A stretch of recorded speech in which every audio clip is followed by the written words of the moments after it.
Bismillahirrahmanirrahim. Assalamualaikum warahmatullahi wabarakatuh. Innal hamdalillah nahmaduhu wa nasta'inuhu wa nastaghfiruh wa na'udzu billahi min shururi anfusina wa min sayyiati a'malina. May yahdihillahu fala mudhillalah wa may yudlil fala hadiyalah. Wa ashhadu an la ilaha illallah wahdahu la syarikalah wa ashhadu anna Muhammadan abduhu wa rasuluh sallallahu alaihi wasallam.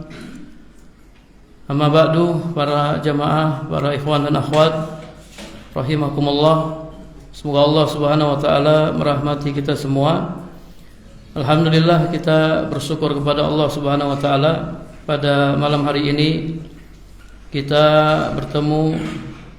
berkumpul dalam majelis ilmu, majelis yang diberkahi oleh Allah Subhanahu wa taala. Para jamaah yang dirahmati Allah Subhanahu wa taala,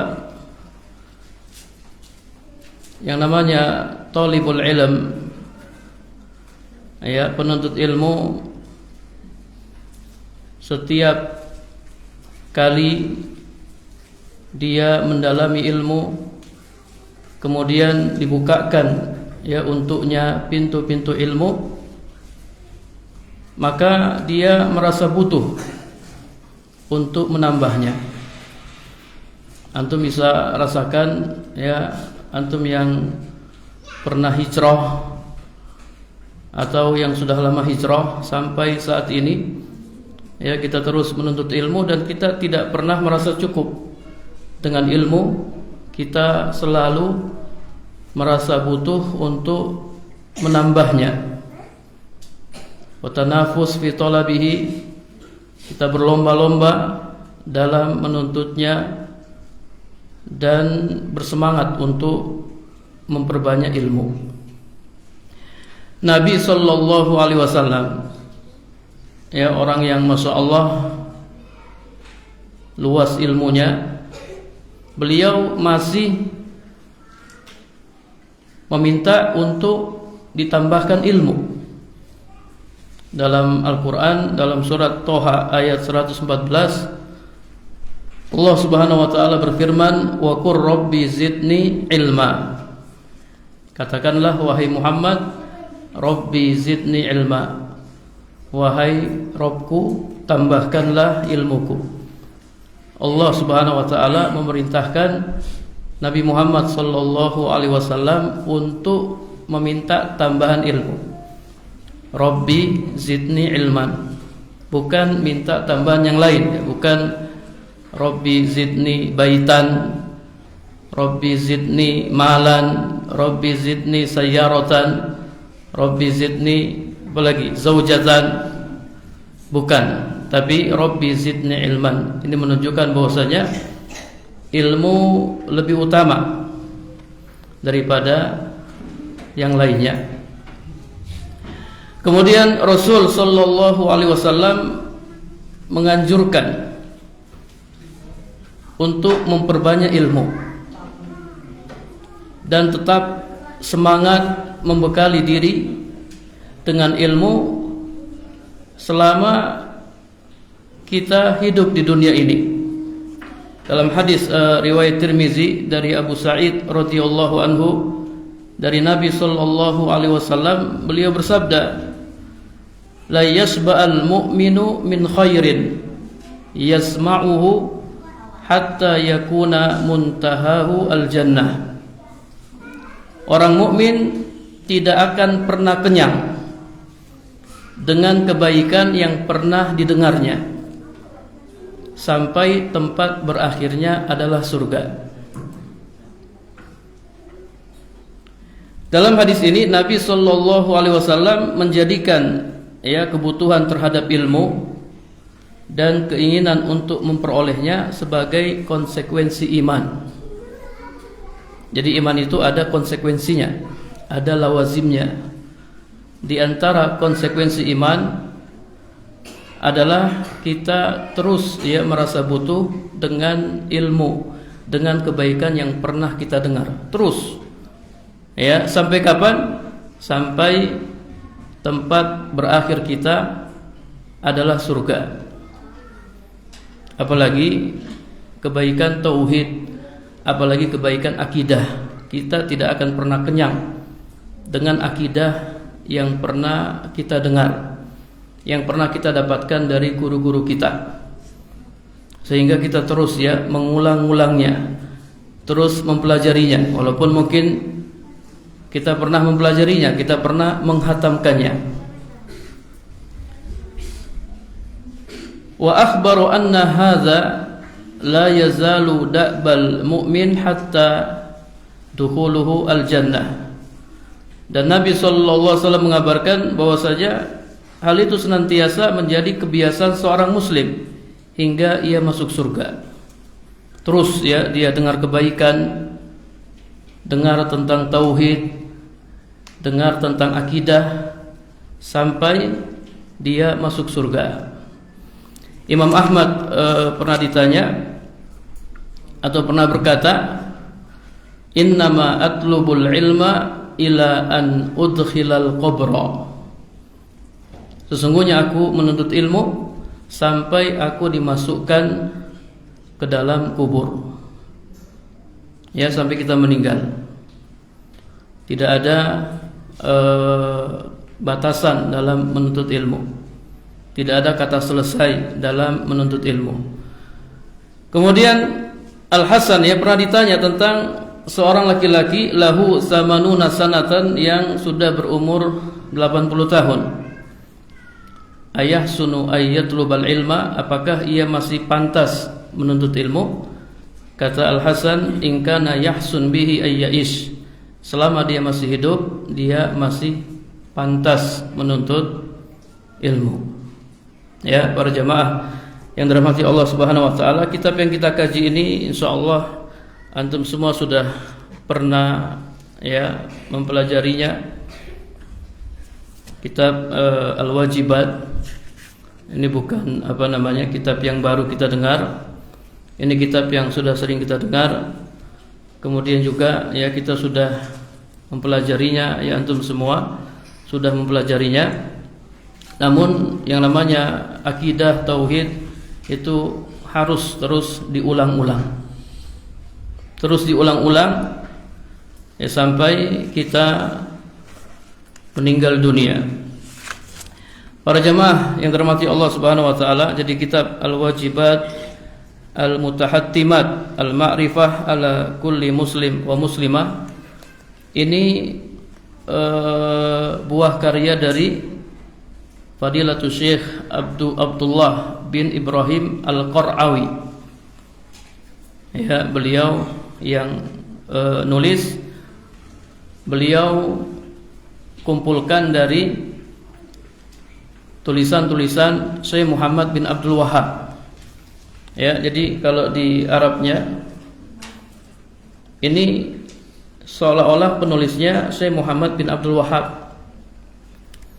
Ya, padahal yang mengumpulkan itu Syekh Al-Qar'awi, Abdullah bin Ibrahim Al-Qar'awi. Beliau yang kumpulkan nukilan-nukilan dari Syekh Muhammad bin Abdul Wahhab.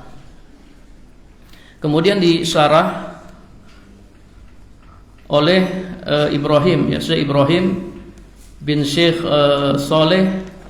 Ini agak terhapus tulisannya. Syekh Ibrahim bin Syekh Saleh bin Ahmad Al-Khuraisi. Beliau syarah dan beliau beri judul Tanbihat Al-Mukhtasarah Syarah Al-Wajibat Al-Mutahattimat Al-Ma'rifah ala kulli muslim wa muslimah. Taib, ana ingin pada pertemuan ya perdana ini ana ingin menyampaikan muqaddimah yang disampaikan oleh penulis Syekh Abdullah bin Ibrahim bin Utsman Al-Qar'awi. Jadi dalam muqaddimah beliau ini banyak sekali faedah-faedah yang bisa kita ambil ya supaya kita benar dalam membaca tulisan beliau, apa yang beliau harapkan dari risalahnya ini. Taib, ana bacakan muqaddimah yang beliau sampaikan. Alhamdulillah, qala muallifu rahimahullah, alhamdulillah nahmaduhu wa nasta'inuhu wa nastaghfiruh wa natubu ilaihi wa na'udzu billahi min syururi anfusina wa sayyiati a'malina, may yahdihillahu fala mudhillalah wa may yudlil fala hadiyalah, wa ashhadu an la ilaha illallah wahdahu la syarikalah, wa ashhadu anna Muhammadan abduhu wa rasuluh sallallahu alaihi wasallam. Amma ba'du, fa innahu la salaha lil ibad wala falaha wala najaha wala hayata thayyibah wala sa'adata fid darain wala najata min khizyi dunya wa azabil akhirah illa bi ma'rifati awwali mafrudin alaihim wal amali bihi. Sesungguhnya tidak ada kebaikan bagi hamba, tidak ada keberuntungan, kesuksesan, kehidupan yang baik, tidak ada kebahagiaan di dunia dan di akhirat, tidak ada keselamatan dari kehinaan dunia dan azab akhirat, kecuali dengan mengetahui perkara pertama yang diwajibkan atas mereka dan mengamalkannya.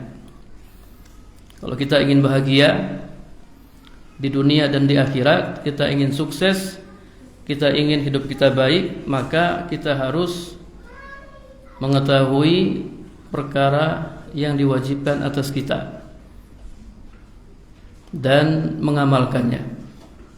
Tidak hanya sekedar mengetahuinya, akan tetapi kita mengamalkannya. Wa huwal amrul ladzi khalaqahumullahu azza wa jalla lahu, yaitu perkara yang karenanya Allah azza wa jalla menciptakan mereka. Allah subhanahu wa ta'ala mengambil janji dari mereka. Wa bihi haqqat al-haqqah wa waqa'atil waqi'ah, yang karenanya akan terjadi hari kiamat, karenanya akan dipasang timbangan-timbangan, ya, karenanya akan bertebaran catatan amal, karenanya akan terjadi as-syaqawah was-sa'adah, kesengsaraan dan kebahagiaan, dan sesuai dengan hal itu akan dibagikan cahaya. Dari kiamat Allah Subhanahu wa taala akan membagi-bagikan cahaya. Wa man lam yaj'alillahu lahu nur fama lahu min nur. Barang siapa yang Allah tidak berikan cahaya kepadanya, maka dia tidak punya cahaya. Wa dzalikal amru huwa ma'rifatullah azza wa jalla. Perkara itu adalah mengenal Allah azza wa jalla. Nanti kita akan pelajari, ya, dari kitab ini, kitab Al-Wajibat, mengenal Allah azza wa jalla bi ilahiyatihi, ya, uluhiyahnya, wa rububiyatihi, rububiyahnya, wa asma'ihi wa sifatihi, dan asma dan sifatnya, wa tauhiduhu bidzalik, dan mentauhidkan Allah dengan semua itu. Jadi mentauhidkan Allah dalam uluhiyahnya, dalam rububiyahnya, dalam asma wa sifatnya. Wa ma'rifatu ma yunakiduhu au ba'duhu, mengetahui hal-hal yang bertentangan dengannya atau bertentangan dengan sebagiannya. Seperti apa? Minasyirkil akbar wal asghar, syirik besar dan syirik kecil, wal kufril akbar wal asghar, kufur besar dan kufur kecil, wa nifaq al-i'tiqadi wal amali, nifaq i'tiqadi dan nifaq amali, wa ma'rifatut taghut, mengenal taghut, wal kufru bihi, dan mengkufurinya, mengingkarinya, wal imanu billahi ta'ala, dan beriman kepada Allah ta'ala. Jadi yang harus kita pelajari itu banyak. Bukan hanya tauhid, kita juga harus mempelajari lawan dari tauhid, itu syirik dan macam-macamnya. Wa bididdiha tatabayyanul asya. Kata seorang penyair, dengan mengetahui lawannya maka segala perkara akan jelas. Kalau kita mengetahui tauhid, kita juga mengetahui lawannya syirik, maka perkaranya akan semakin jelas. Waqad kana an-nasu min ahli Najd wa ghairihim qabla da'watil Imam al-Mujaddid Syekhul Islam Muhammad bin Abdul Wahhab rahimallahu taala fi jahlin bihadza ruknil a'zam. Dahulu ya, penduduk Najd dan penduduk-penduduk yang lain sebelum dakwah Syekh Muhammad bin Abdul Wahhab rahimahullah, mereka berada dalam kejahilan terhadap perkara yang agung ini. Mereka tidak mengenal Allah, tidak mentauhidkan Allah Subhanahu wa taala. Jahil terhadap asas yang besar ini. Wa aslil usul wa ra'sil ulum. Jahil terhadap pokok yang paling pokok dan pangkal dari semua ilmu. A'ni ilmu tauhid uluhiyah. Yang aku maksudkan adalah ilmu tauhid uluhiyah. Dan perkara ini semakin parah. Ditambah lagi gelombang kekufuran dan kesyirikan yang semakin membesar yang melanda umat ini. Jadi memang fitnahnya luar biasa nih di zaman sebelum Syekh Muhammad bin Abdul Wahhab. Orang enggak paham tauhid.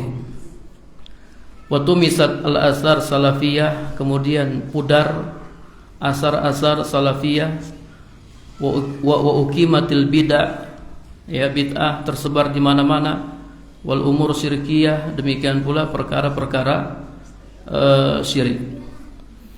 Hingga Allah Subhanahu wa taala menghendaki untuk menghilangkan kezaliman ini, menyingkap berbagai bid'ah dan kesesatan, wa nafya syubhat wal jahalat, dan menghilangkan syubhat dan kebodohan-kebodohan, serta membenarkan ya kabar gembira yang disampaikan oleh Rasulullah sallallahu alaihi wasallam dalam sabdanya, innallaha yab'atsu li hadhil ummati ala ra'si kulli mi'ati sanatin man yujaddidu laha dinaha.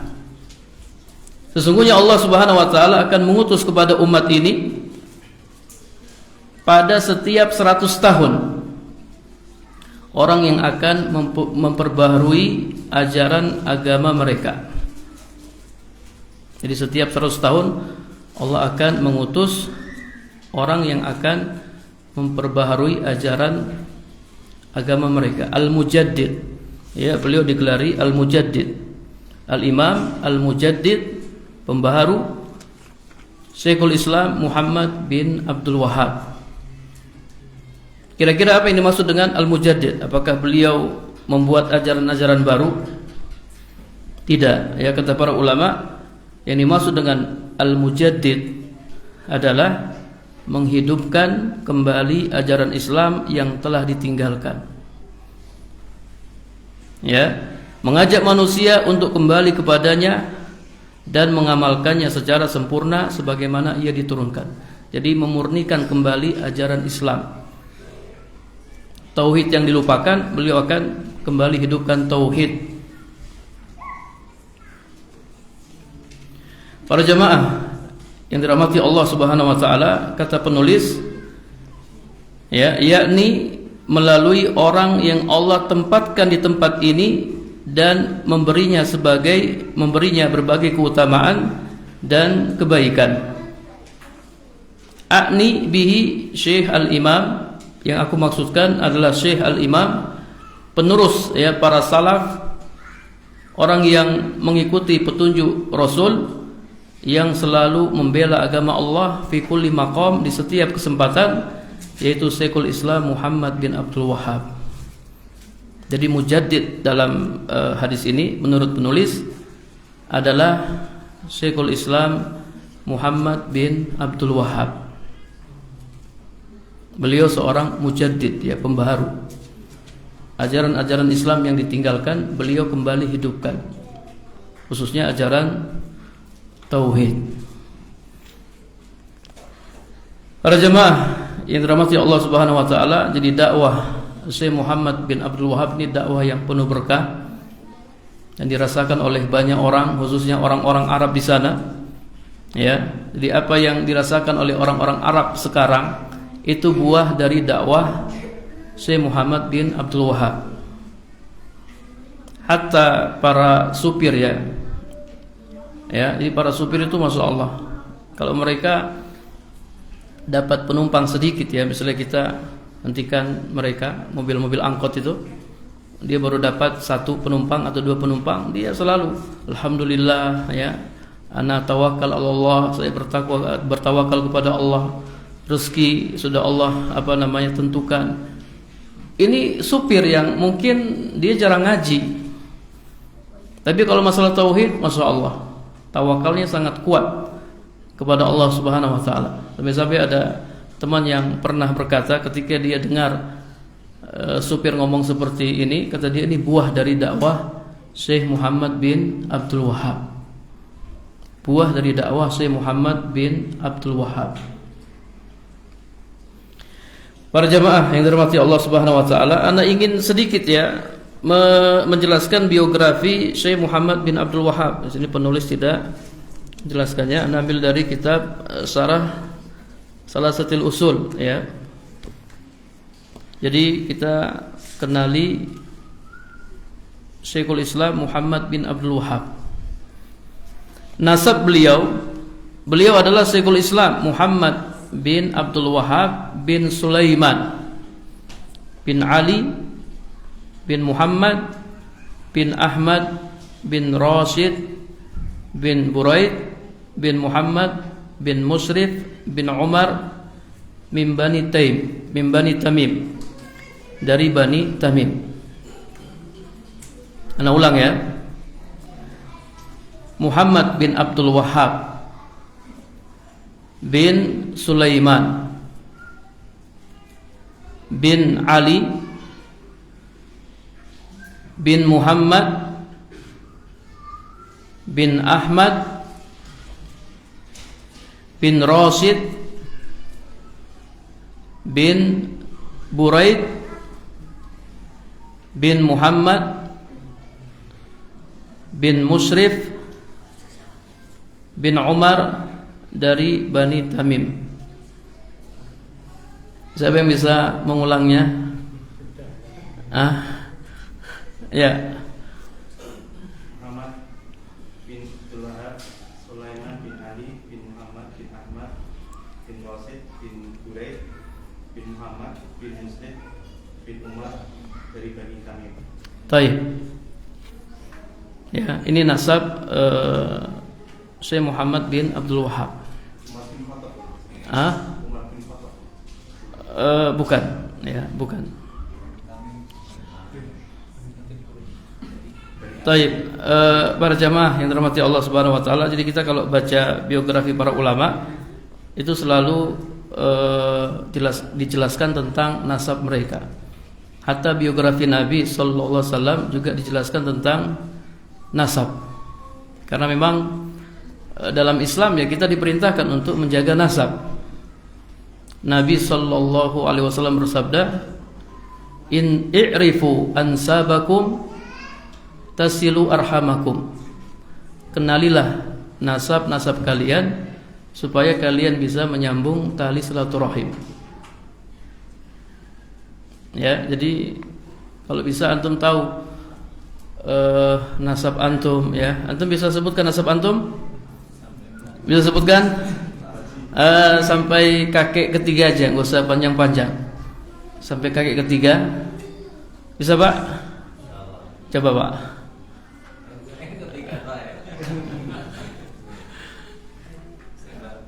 Ya. Sampai kakek ketiga. Bapak, nama bapak, kakek pertama, kakek kedua, kakek ketiga.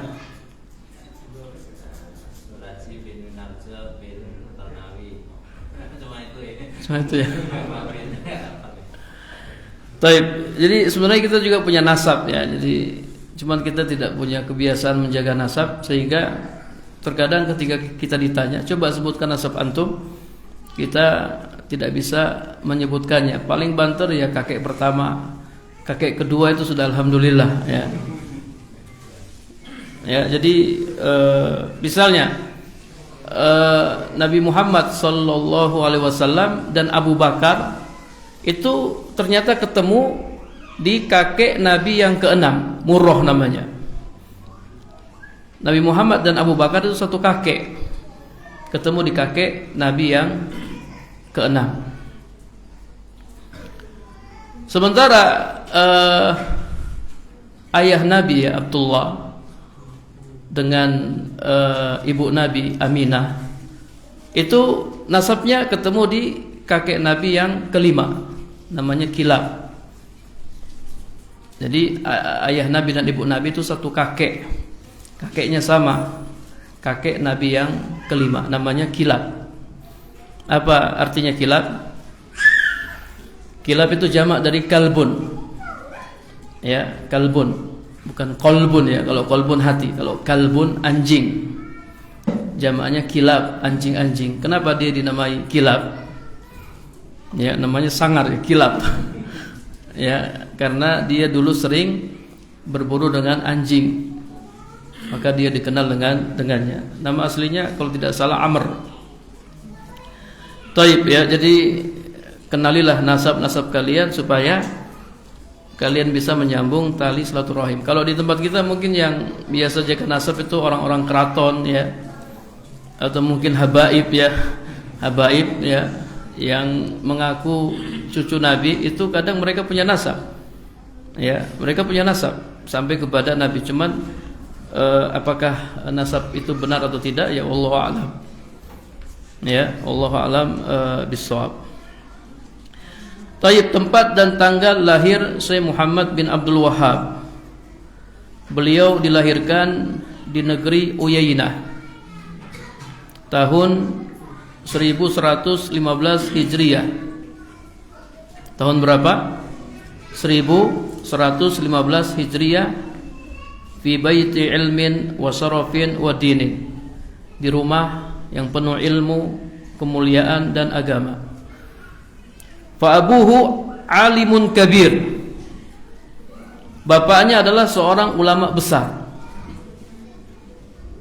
Kakeknya Sulaiman alimun najda fi zamanihi, di ulama Najd pada masanya. Tapi kita lihat pertumbuhan Syekh Muhammad bin Abdul Wahhab. Hafizul Quran qabla bulugi asri sinin.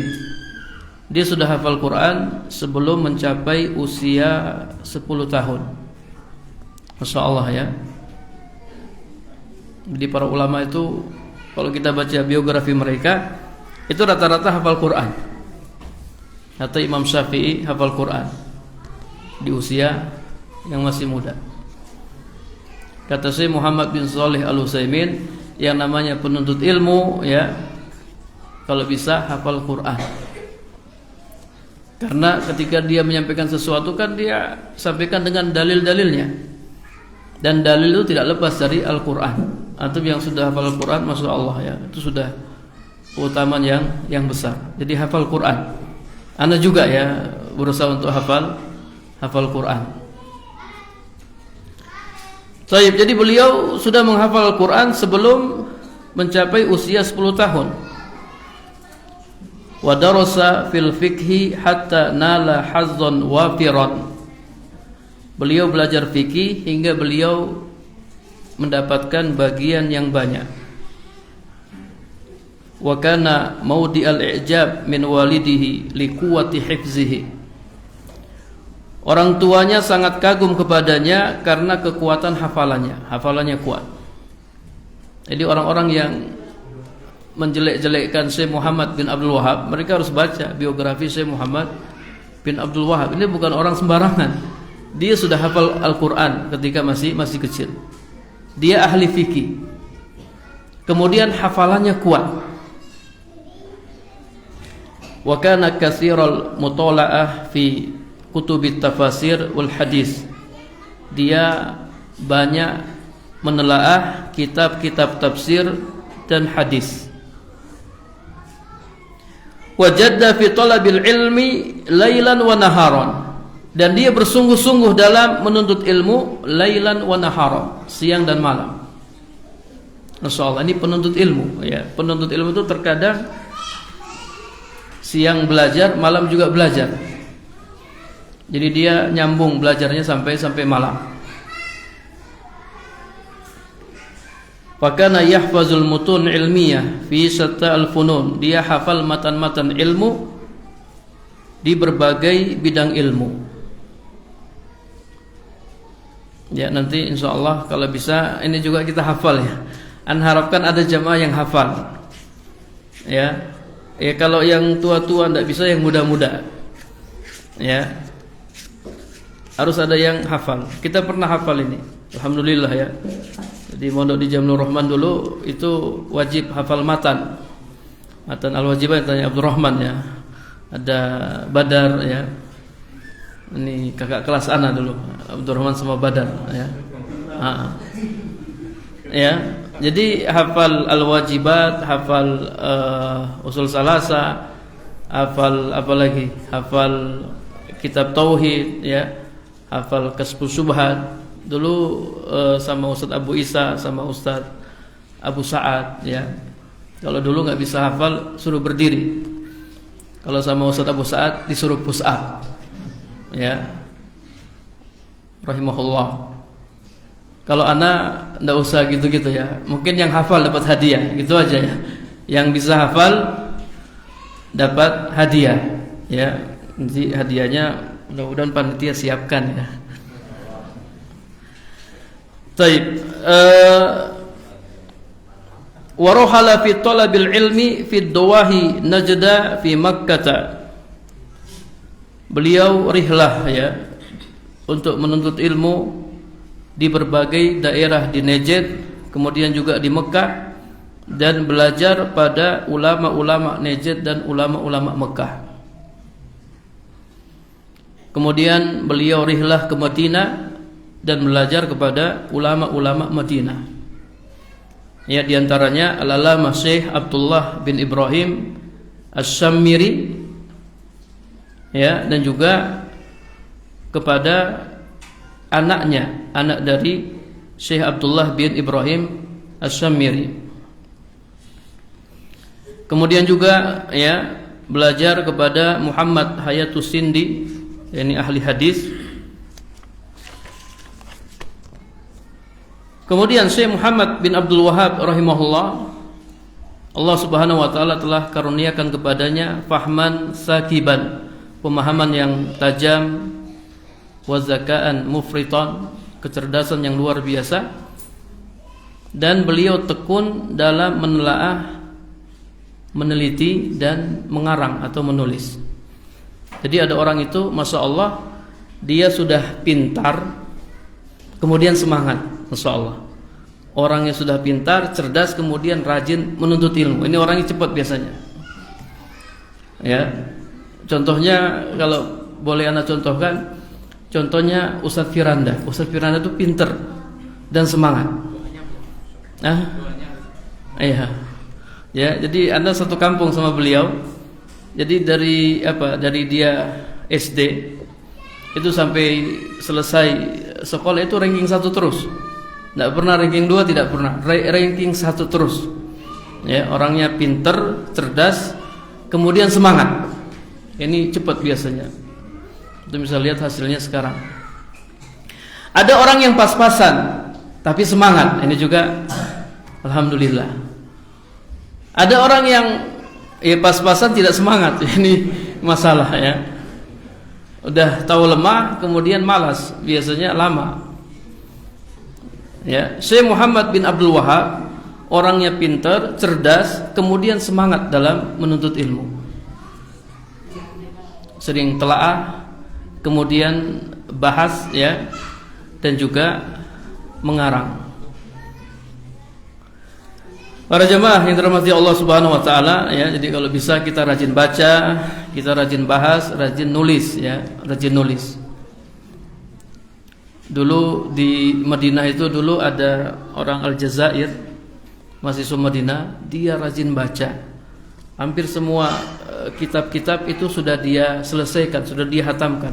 Jadi memang ada lemari khusus buku yang sudah dihatamkan. Kita kalau datang ke kamarnya dia tinggal nunjuk, itu loh. Itu buku di rak itu ana sudah baca semuanya. Baca semuanya dari awal sampai akhir. Ya.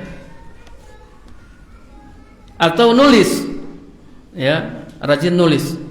Orang yang membaca dan menulis lebih utama yang mana? Lebih utama menulis ya, karena orang yang nulis pasti baca. Orang baca belum tentu nulis, tapi orang nulis sudah pasti baca. Dan para ulama itu rata-rata mereka punya karya tulis. Ya, Imam Nawawi, masya Allah karyanya banyak sekali. Bahkan karya tulisnya lebih banyak daripada umurnya. Wa kana yusbitu ma yamurru alaihi minal fawaid asna al-qiraati wal bahsi. Ya, beliau mencatat faedah-faedah ya yang didapatinya pada saat membaca dan meneliti. Ada faedah, nulis. Ada faedah lagi, nulis. Nanti jadi al-fawaid ya. Faedah-faedah, kumpulan faedah-faedah. Beliau tidak bosan ya untuk menulis, dan beliau punya karya-karya tulis yang banyak sekali. Ya, di antaranya kitab tauhid, kitab Kasfis Syubhat, kemudian kitab Al-Kabair, kitab Salasatil Usul, kitab Mukhtasar Al-Insaf, dan Syarah Al-Kabir, kitab Mukhtasar Zadul Ma'ad. Kemudian juga beliau punya fatwa ya, fatwa-fatwa, warrasail, dan risalah-risalah yang dikumpulkan dan diberi judul Majmu'atu Mu'allafat Al-Imam Muhammad bin Abdul Wahhab. Ya, kumpulan karya-karya Imam Muhammad bin Abdul Wahhab.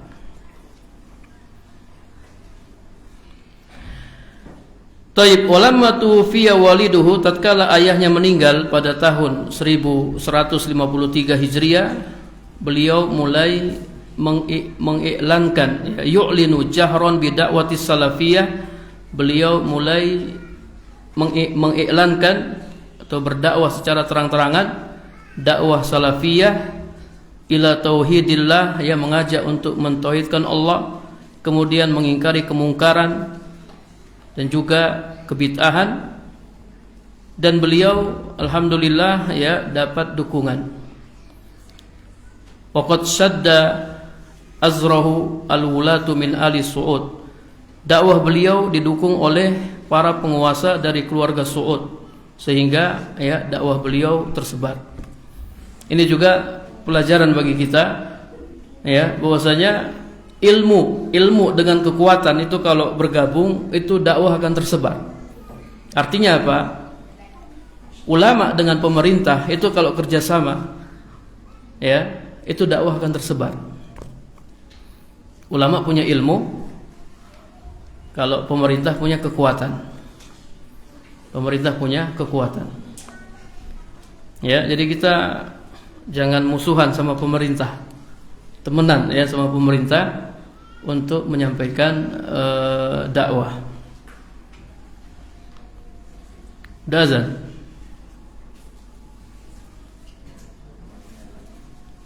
Taib, kemudian wafatnya beliau rahimahullah wafat pada tahun 1206 Hijriah. Ana ingin bertanya para jamaah, berapa umur Syekh Muhammad bin Abdul Wahhab? Tadi lahirnya tahun 1115, wafatnya tahun 1206. Nah, 90 pas atau 90 lebih? 91 tahun. Umur beliau ya 91 tahun. Farahimahullahu rahmatan wasi'atan, semoga Allah merahmatinya dengan rahmat yang luas. Wa jazahu anil Islam wal muslimin khairal jaza, membalas jasa beliau ya terhadap Islam dan kaum muslimin dengan sebaik-baik balasan. Innahu sami'un mujib walhamdulillahirabbil alamin. Ini sedikit biografi tentang Syekh Muhammad bin Abdul Wahhab. Jadi orang-orang yang menjelek-jelekkan beliau ya, hendaklah mereka baca biografi Syekh Muhammad bin Abdul Wahhab supaya mereka tahu ya siapa beliau yang sesungguhnya. Fada'a ilallahi lailan wa naharan wa sirran wa jiharan. Beliau berdakwah kepada Allah di malam hari dan di siang hari, secara sembunyi-sembunyi dan terang-terangan. Wa qama bi amrillah fi da'wati ilaihi, beliau melaksanakan perintah Allah dalam berdakwah. Beliau tidak berpihak kepada seseorang atau tidak menyenangkan hati seseorang. Jadi memang dakwahnya betul-betul lurus. Kadang ada orang dakwah itu dia berpihak, dakwahnya berpihak pada orang lain atau untuk menyenangkan orang lain. Apa yang disukai jamaah itulah yang dia dakwahi. Sehingga apa? Dakwahnya aman-aman saja, lurus-lurus saja, enggak ada pertentangan. Jadi ada dai ya, dia bilang alhamdulillah dakwah ana selama ini aman-aman saja, enggak ada pertentangan. Ya dakwah antum apa dulu? Kalau semua keinginan masyarakat antum turuti ya aman-aman saja. Antum lihat dakwah Rasul. Dakwah Rasul ditentang oleh kaumnya. Bahkan beliau mau dibunuh. Orang-orang Quraisy mereka rapat untuk membunuhnya. Ikut rapat ketika itu iblis ya, iblis ikut rapat. Dia berubah wujud dalam bentuk seorang syekh dari Najd. Bayangkan mereka mau membunuh Nabi sallallahu alaihi wasallam. Jadi aneh. Jadi kalau ada dai dakwahnya lurus-lurus saja, enggak ada pertentangan sama sekali, itu harus dikoreksi ya. Jangan-jangan dia salah jalan. Ya, bukan ad'u ilallah, bukan berdakwah mengajak kepada Allah, tapi sesuai apa yang diinginkan oleh mad'u. Taib, hingga akhirnya ia mendapat ya tempat dari banyak pihak dan orang-orang yang menolak kesombongan, artinya orang-orang yang menerima dakwahnya. Namun hal itu tidak menjadikannya lalai menjalankan perintah Allah, sehingga Allah pun memberikan kepadanya banyak pendukung dan pengikut, dan akhirnya mereka pun mengibarkan benderanya sehingga ajarannya pun meluas ya, tersebar ke segala penjuru termasuk di negara kita. Dakwah Syekh Muhammad bin Abdul Wahhab tidak bisa dibendung, sama sekali tidak bisa dibendung. Walaupun orang-orang menjelek-jelekannya, itu dakwah beliau tetap tersebar di mana-mana, tidak bisa dibendung. Taib, para jamaah yang dirahmati Allah Subhanahu wa taala ya. Kemudian kata penulis, wali ahamiyati tauhid, karena pentingnya tauhid dan agungnya kedudukan tauhid, talaba minni ba'du ikhwani fillah, sebagian ikhwan memintaku untuk mengumpulkan matan yang ringkas fima yajibu ayyu'taqada, terkait apa yang wajib diyakini, diamalkan dan dipelajari. Yashal ala talib al-mubtadi hifzuhu, kemudian mudah dihafal oleh pelajar yang masih pemula, dan tidak dibutuhkan dan dibutuhkan oleh orang yang ingin memahaminya. Fayassara li rabbi tabaraka wa ta'ala zalika. Alhamdulillah, Allah Subhanahu wa taala memudahkan aku untuk mengumpulkan matan tersebut. Waffaqa subhanahu wa alhama an jama'tu min takrir hazal imam wa ahfadihi wa fihi an ghairihim. Allah beri taufik dan ilham kepadaku sehingga aku bisa mengumpulkan tulisan-tulisan Syekh Muhammad bin Abdul Wahhab dan cucu-cucunya ini ya. Setelah diminta oleh sebagian ikhwan kemudian beliau dimudahkan oleh Allah untuk mengumpul risalah ini ya. Kemudian aku namakan risalah ini dengan al-wajibat al-mutahattimat al-ma'rifah ala kulli muslim wa muslimah. Jadi kewajiban-kewajiban al-mutahattimat yang harus diketahui oleh setiap muslim dan muslimah. Ini kalau antum ditanya, antum tahu nggak ceritanya buku ini ditulis oleh penulisnya? Ceritanya ada sebagian ikhwan meminta kepada penulis untuk mengumpulkan matan yang ringkas.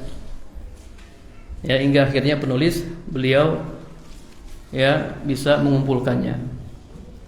Kata penulis, aku mohon kepada Allah Ta'ala ayyaj'alahu khalisan li wajhil karim, agar menjadikan amalku ini ikhlas karena wajahnya yang mulia dan memberikan manfaat kepadaku melalui buku ini fil hayati wa ba'dal mamat, ketika hidup maupun setelah meninggal. Dan juga memberikan manfaat kepada setiap orang yang membacanya, mendengarnya atau melihatnya. Innahu waliyyu dzalik wal qadir alaihi. Tiba waktu azan, kita dengarkan azan dulu.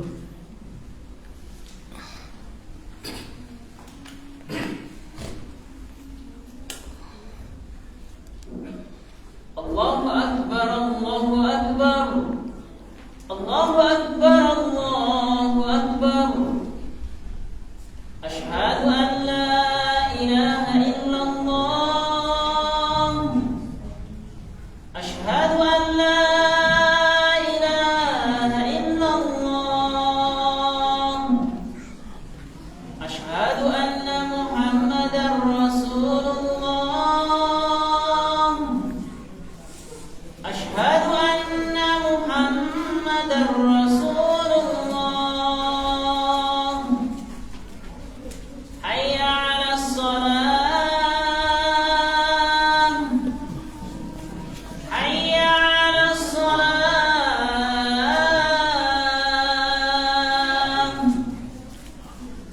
hayya 'alal falah,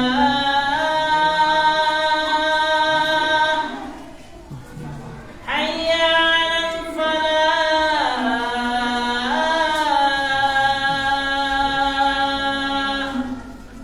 Allahu akbar, Allahu akbar, la ilaha illallah.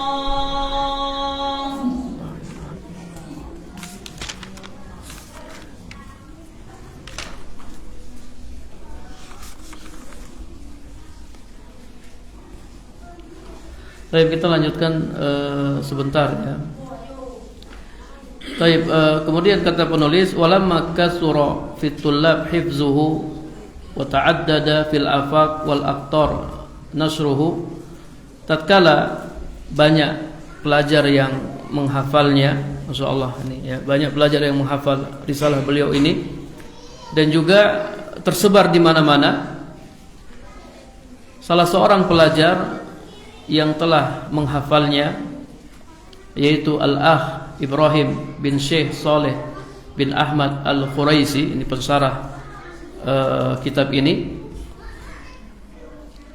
menawarkan kepada saya supaya diizinkan untuk memberikan syarah atau penjelasan yang ringkas terhadap buku ini. Jadi Syekh Ibrahim bin Syekh Saleh bin Ahmad Al-Khuraisi, setelah beliau hafal risalah ini, kemudian dia minta izin sama penulisnya untuk mensarahnya. Boleh enggak saya mensarah buku ini? Ingat, yang mensarahnya ini orang yang sudah hafal, ya, bukan orang yang tidak hafal risalah. Dia sudah hafal, kemudian diminta izin untuk mensarahnya. Tujuannya apa? Yusaidu talib ala fahmihi, supaya membantu ya talib dalam memahaminya, kemudian juga ya membantu orang yang ingin mengamalkannya dan mengajarkannya. Taib, maka aku mendukung apa yang diinginkannya, bahkan aku menganjurkannya. Wa 'alallahi tahqiqul murad, ya, hanya Allah Subhanahu wa taala yang bisa mewujudkan kehendak tersebut. Fakataba fi zalika hadhihi risalah al-mubarakah, maka dia tulis ya risalah yang penuh berkah ini. Antum lihat ini, masyaallah. Ini jadi nih ya tulisannya. Dia tulis risalah yang penuh berkah ini, lalu dia beri judul At-Tanbihat Al-Mukhtasarah Syarah Al-Wajibat Al-Mutahattimat Al-Ma'rifah ala kulli muslim wa muslimah. Ini ya, hasil karya beliau. Kemudian kata penulis, saya sudah menelaahnya dan saya dapati risalah ini sangat bagus. Masya Allah ya, dikasih rekomendasi oleh penulis matanya, ghaziratul faidah, dan banyak faedahnya. Risalah ini mencakup penjelasan kebenaran dengan dalilnya, wa kasfi syubah, mengungkap syubhat-syubhat, menjelaskan banyak dari hukum-hukum. Aku mohon kepada Allah Ta'ala agar memberikan manfaat melalui risalah ini. Kemudian ini nasihat penulis ya. Wa inni ansahu kullaman waqa'at fi yadihi hadhihi risalah ay yaqra'aha min awwaliha ila akhiriha. Dan saya menasihati setiap orang yang memegang risalah ini untuk membacanya min awwaliha ila akhiriha, dari awal sampai akhir. Ini keinginan penulis ya. Jadi jangan berhenti ya. Mudah-mudahan kajian kita bisa istiqomah ya. Ya, dibaca dari awal sampai akhir. Wa ayatadabbaru ma fiha min kalamillahi azza wa jalla. Kemudian mentadabburi firman-firman Allah yang terdapat di dalamnya. Hadis-hadis Rasul sallallahu alaihi wasallam dan perkataan para ulama. Mudah-mudahan dengan itu semua yattadihu lahu al-haq, akan jelas baginya kebenaran. Antum akan paham tauhid. Kalau antum ikut nasihatnya penulis, insyaallah antum akan paham tauhid. Ingat, baca dari awal sampai akhir, kita tadabburi firman-firman Allah, hadis-hadis Nabi dan perkataan para ulama yang terdapat di dalamnya. La'allahu bidzalika yattadihu lahu al-haq, mudah-mudahan dengan itu semua kebenaran akan jelas baginya. Wa yatma'innu qalbuhu, hatinya akan tenang dengan apa yang ditunjukkan oleh nas-nas ya, berupa takrir ya, penetapan tauhid yang merupakan awwaluddin wa akhiruhu, awal agama ini dan akhir dari agama ini. Wa batinuhu wa zahiruhu, yang batin dari agama ini maupun yang zahir darinya. Wa huwa awwalu da'wati rasul wa akhiruha, dan ini merupakan awal dakwah Rasul dan akhir dakwah Rasul, yaitu makna ucapan la ilaha illallah. Jadi ini termasuk kitab dasar ya untuk pemula. Kalau di pondok pesantren, kalau kita mau belajar tauhid, ini kitab pemulanya. Dan kita belajar tauhid, belajar akidah itu kan bertahap, tidak langsung di kitab yang tinggi. Dari yang awal-awal, yang dasar-dasar, supaya kita betul-betul paham tentang tauhid. Kemudian kata penulis ya, dengan ini semua juga mudah-mudahan dia bisa melaksanakan apa yang Allah wajibkan atasnya, berupa mendakwahkan kebenaran dan memperingatkan kebatilan. Bukan hanya memahami kitab ini, tapi yang diinginkan oleh penulis juga mendakwahkan kitab ini, mengajarkan kitab ini kepada orang lain. Jadi kita pahami, kemudian kita ajarkan kepada orang lain. Allah Subhanahu wa taala berfirman dalam surat Fussilat ayat 33, "Wa man ahsanu qawlan mimman da'a ilallah wa 'amila shalihan wa qala innani minal muslimin." dan tidak ada yang paling bagus perkataannya. Ini makna ayat ini. Tidak ada yang paling bagus perkataannya daripada orang-orang yang mengajak kepada Allah, mengerjakan amal soleh, dan dia berkata, innani minal muslimin. Sesungguhnya aku termasuk orang-orang yang berserah diri kepada Allah. Orang yang paling bagus perkataannya adalah orang yang mengajak kepada Allah.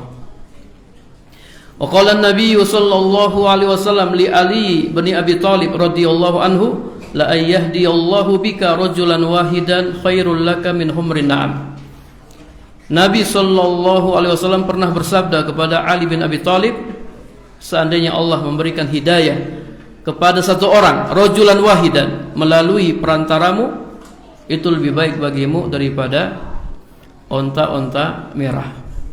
Ya, onta-onta merah ini harta yang paling mewah, kendaraan yang paling mewah di kalangan orang-orang Arab.